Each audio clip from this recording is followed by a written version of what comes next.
I adored my body. It was toned, slim, pumped up. I had nuts for an ass and a waist that beckoned the eyes of every guy in college. I was the best in my dance class, the most popular, and mega cool. Everyone wanted to be my friend. Hi everybody, my name is Gabriela Forex. My family used to call me Gabby. Sometimes I was amazed that I could be so cool. And as you know, envy is a bad thing.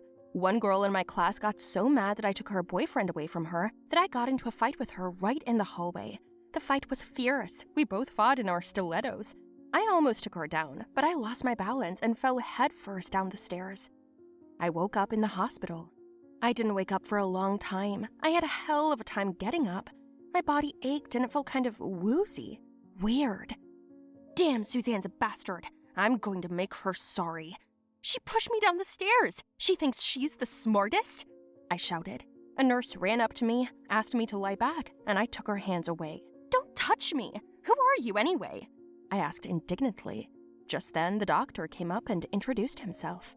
He asked about my well-being, and I said that I was only a little dizzy and my legs were hurting, but otherwise I was fine. He asked me to return to my seat.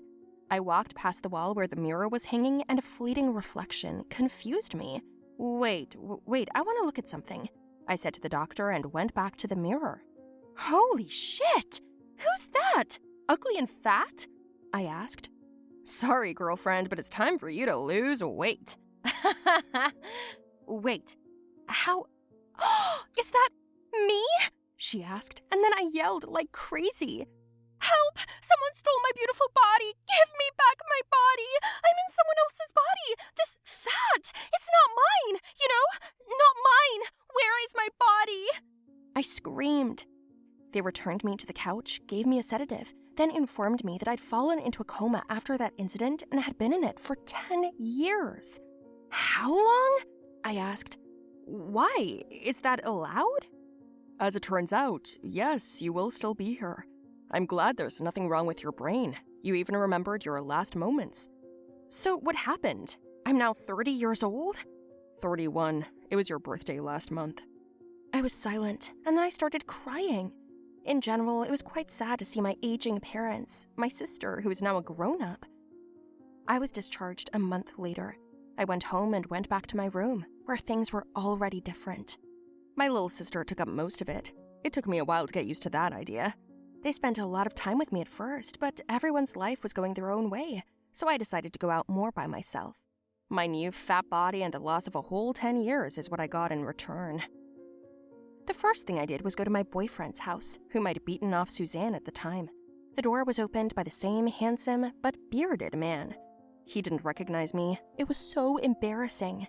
Then he was happy and congratulated me. He immediately invited me in for a cup of coffee. And then 2 kids and his beautiful wife came out of the house. Sorry, a lot has happened in that time, he said. Oh no, don't apologize.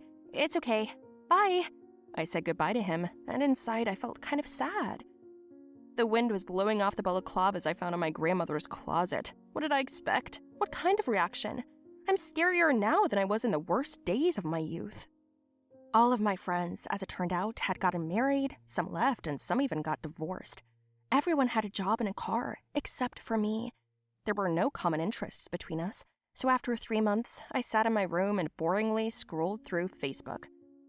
I happened to stumble across Suzanne's profile. I was angry because my life was ruined because of her. I found her location, and there weren't a lot of pictures on her profile, but they were from college. I wondered what was going on with her. I went to look for her in another city. Turns out she runs a diner down the road. She even has her own business? I said. I went in there even angrier. When the waitress asked me how many people were with me, I just grabbed a chair and threw it toward the window, then turned a table over and beat the dishes. The waiters tried to calm me down. The customers wanted to call the cops. And I yelled, "Come out, Susanna! I see you've got a job. You've got a business. What, you're as skinny and beautiful as you are? Show yourself. What, are you married now? Kids? Bought a convertible? I haven't. Imagine that. I just got out of a coma. I've been in it for 10 years, thanks to you, you bitch." They tried to calm me down, but it was useless. I was sweating profusely. And then the door from the kitchen opened, and a woman came out. "Where is she?" I asked. "Where is Suzanne? Is she afraid of me?" The woman timidly opened her mouth and said, "It's me, Gabriela." In front of me stood the same full, battered, gray, ugly woman in her grandmother's clothes. She wrinkled her hands and stared at the floor. "Holy shit, I see you've been through life too. Serves you right, you deserve less," I said, and finally threw in that I wanted to get back at her, but I could see that it was done for me. I went back to my place in town. Luckily, my little sister worked as a fitness trainer, and she knocked out free season tickets for me, where I started going every day. I had 10K runs in the morning, plus it was a great stress reliever. I realized that my life was going on, and maybe this was a unique chance to start my life all over again. It was hard for me.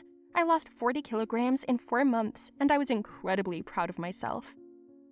My sis and I talked about Suzanne more than once a day. Then she said one thing to me. "Well, you're no gift either," she told me. "Me? Why is that? You beat the crap out of her boyfriend. She pushed you, but the fact that you took a bad fall wasn't her fault. It just happened. I understand the tragedy of the situation, but like you said, she's been through life too. Plus, you always had fresh flowers in your room, your loved ones, and also, all your hospital bills for 10 years were paid by an anonymous subscriber. I think it was your boyfriend, who's now married, by the way." These words made me feel uncomfortable. Even though I was beautiful again, I wasn't happy about it. I packed my things and went back to that cafe, to Suzanne's. Suzanne closed the cafe and we sat down to drink some wine. I found out that she'd been eaten up with guilt the whole time. She came to see me for a visit every month at the hospital. "Ah, so you were the one who brought me flowers all the time?" I asked. She nodded her head. "Your favorite," she said guiltily. Suzanne, as it turned out, lived a shitty life. She never got married, paid my hospital bills anonymously, took out loans, and now all she has is this cafe left as inheritance by her dead father. "All because I couldn't forgive myself after what happened," she said to herself under her breath. And when I sat there watching her, I felt sorry for her. Come on, we almost ruined each other over some guy who doesn't even remember us now.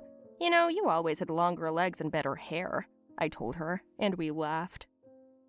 I finished my glass of dry wine and took her hand and told her that we'd missed out on 10 years of life, but that we still had our whole lives ahead of us. Suzanne and I decided to start a new life. I told her I wasn't mad at her anymore. The first thing she did was hand over the job of running her brother's restaurant, temporarily, and she and I went to my town to start working on ourselves. I started helping her and became her fitness trainer. She came to live with me for a while, at which time I'd already moved out of my parents' house and got a job at that gym.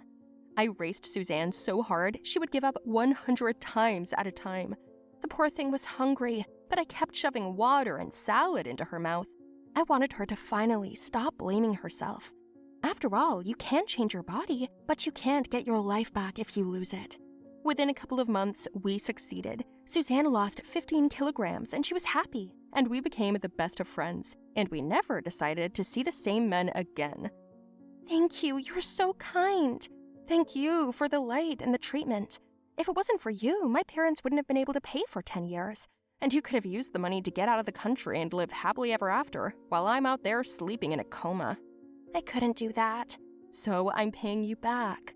So that's pretty much my story. In a family with more than one child, there is always one child more beautiful and the other smarter. In my case with my twin sister, she is smart and you understand. And that was the whole reason for our conflicts for so many years. Who said that twins are the same? Now I will tell you how it went with our family. My name is Ashley, and my sister is Kate. She was born 10 minutes older than me, but I'm taller than her. My mother was very happy when she found out that she was going to have twin girls, because she herself always wanted to have a sister.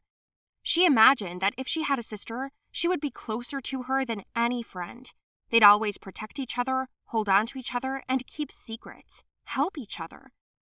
This is exactly what she thought would happen to Kate and I, but it turned out to be exactly the opposite. How did this happen? Everything started from childhood. My sister and I were always very different. We hated it when my mother dressed us in the same hats, dresses, and boots. We even chose the most contrasting things on purpose. But my mother thought it was cute when two girls were walking down the street in beautiful outfits and everyone was looking at them. No, and no again. And anyway, who said it was beautiful? And secondly, I could argue with my mother's taste. Kate didn't really mind what clothes my mother bought, but I loved a different style, so I always chose something else. At first, my mother argued with me, buying only what she liked, but then we grew up and were given the right to choose. Oh, that was the happiest moment of my life. So, as I said, Kate is a smart girl. She always managed to do her homework faster and better. She literally clicked on new topics, foreign languages, but I could only do this at a stretch. It was humiliating for me to ask her to help me, so my mother helped me. Kate was mean about it, but in the end, I just stupidly copied her completed assignments and that was it. But when we went shopping, Kate was the one who was lost. She had no idea what to combine with what, how to choose a handbag for an outfit or shoes, and what is generally on trend now. Then my mother pushed me to choose something for my sister. I didn't want to because she refused to help me with homework, so Kate stupidly just chose the same things I did. Ugh, she knew exactly how angry it made me. Although, I don't know, maybe it was revenge for the fact that I constantly copied from her. In general, so we lived, in an eternal struggle for the title of the most beautiful or the most smart. When we got older, we went to college, and we both got scholarships. She was a good student, and I was a cheerleader at school. We went to different universities, and then our fates diverged. We came home to visit at different times, so as not to argue. My father and mother tried to persuade us to come together, but it was useless. And then what happened? My appearance blossomed every year, and soon I was invited to join a modeling agency, where I achieved success as a model. My pictures hung on the banners of billboards all over the city. I advertised sports shoes and clothing. I was treated with respect at college, and I was proud of myself at home. After a while, I learned from my mother that Kate won some kind of intellectual competition, becoming the first female winner in the field of robotics. And every year, we both achieved more and more success. But it seemed that even at a distance, we managed to compete. I still didn't want to see her, which is sad. Then my father called me. He said that my mother was very ill and she wanted to see me.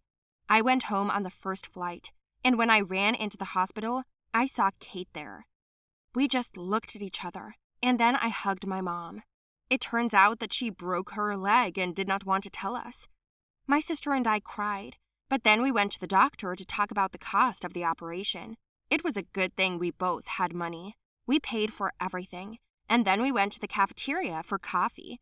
Kate was as silent as I was, and then she asked me how I was doing. I talked about myself, she talked about herself, and every step of success was spoken with special pride, both on her side and mine. We didn't notice how our tones raised, and it already seemed like an argument, not just a conversation. Bragging? You've always been like this. Always bragging to me that you are better, more beautiful than me? My sister shouted after 10 minutes. I stood over the table and yelled back that she thought she was the smartest. We remembered all the situations when we tried to humiliate each other. Then we were kicked out onto the street, where we continued the argument, and then suddenly my father came out. Not here! Aren't you ashamed of yourselves? Arguing about nonsense, even though you are almost college graduates? How can you not understand that we have always loved and been proud of you in the same way? Yes, one of you achieved success thanks to your appearance, but the other has the best brains. You're sisters, damn it, so stay that way. He shouted at us. We fell into silence, and then we realized that we actually were ashamed. Both of us. My father escorted us inside, and we continued the conversation. I started first, honestly told her that I always envied her brains, that I also wanted to be smart, but I couldn't do it. And if it's worth putting on a little makeup to look good, then it won't work that way with my brain, I told my sister. She was silent for a moment, and then admitted that she was also jealous of me, more precisely, of my appearance. We are twins, and if one is more beautiful than the other, It is super noticeable against the background of any successful project. And no, clothes and makeup didn't help for me, she said, and we both started to cry.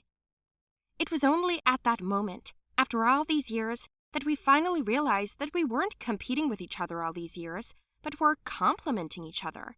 And if we had stuck together, we would have been even more successful.